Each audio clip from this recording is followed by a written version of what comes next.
Team India ಸತತ 2ನೇ ಬಾರಿಗೆ ಫೈನಲ್ ಪ್ರವೇಶಿಸಿದೆ. 2024ರ ವಿಶ್ವಕಪ್ನಲ್ಲಿ ಸೌತ್ ಆಫ್ರಿಕಾ ವಿರುದ್ಧ ಗೆದ್ದು ಚಾಂಪಿಯನ್ ಆಗಿದ್ದ ಭಾರತ ಪ್ರಸ್ತುತ ಟಿ20 ವರ್ಲ್ಡ್ ಕಪ್ನ ಸೆಮಿಫೈನಲ್ನಲ್ಲೂ ಭರ್ಜರಿ ಜಯ ಸಾಧಿಸಿ ಫೈನಲ್ ಮ್ಯಾಚ್ಗೆ ಎಂಟ್ರಿ ಕೊಟ್ಟಿದೆ. ಬಲಿಷ್ಠ ಇಂಗ್ಲೆಂಡ್ ತಂಡದ ವಿರುದ್ಧವೇ ವೀರಾವೇಶವಾಗಿ ಹೋರಾಡಿ ಡಿಪೆಂಡಿಂಗ್ ಚಾಂಪಿಯನ್ ಆಗುವ ಕನಸನ್ನು ಇನ್ನೂ ಜೀವಂತವಾಗಿರಿಸಿದೆ.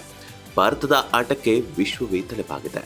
ವೆಸ್ಟ್ ಇಂಡೀಸ್ ವಿರುದ್ಧದ ಮ್ಯಾಚ್ ಗೆದ್ದು ಸೆಮಿಫೈನಲ್ ಪ್ರವೇಶಿಸಿದ್ದ ಟೀಂ ಇಂಡಿಯಾ ಸೆಮೀಸ್ನಲ್ಲೂ ಅದೇ ಅಬ್ಬರದ ಆಟ ಮುಂದುವರೆಸಿ ಚಾಂಪಿಯನ್ ಆಗುವ ಭರವಸೆಯನ್ನ ಹೆಚ್ಚಿಸಿದೆ.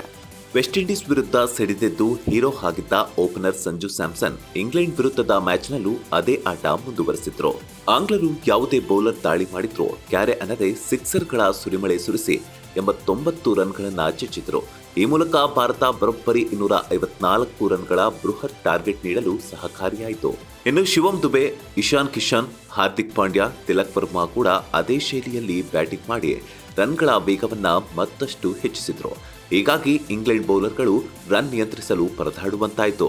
ಇತ್ತ 254 ರನ್ಗಳನ್ನ ಚೇಸ್ ಮಾಡಲು ಶುರು ಮಾಡಿದ ಇಂಗ್ಲೆಂಡ್ ಕೂಡ ಬಿರುಸಿನ ಆಟವನ್ನೇ ಪ್ರಾರಂಭಿಸಿತು. ಭಾರತದ ಸ್ಪಿನ್ನರ್ಗಳಿಗೆ ಬೆವರಿಳಿಸಿ ರನ್ಗಳ ಸುನಾಮಿ ಎಬ್ಬಿಸಿದ್ರು.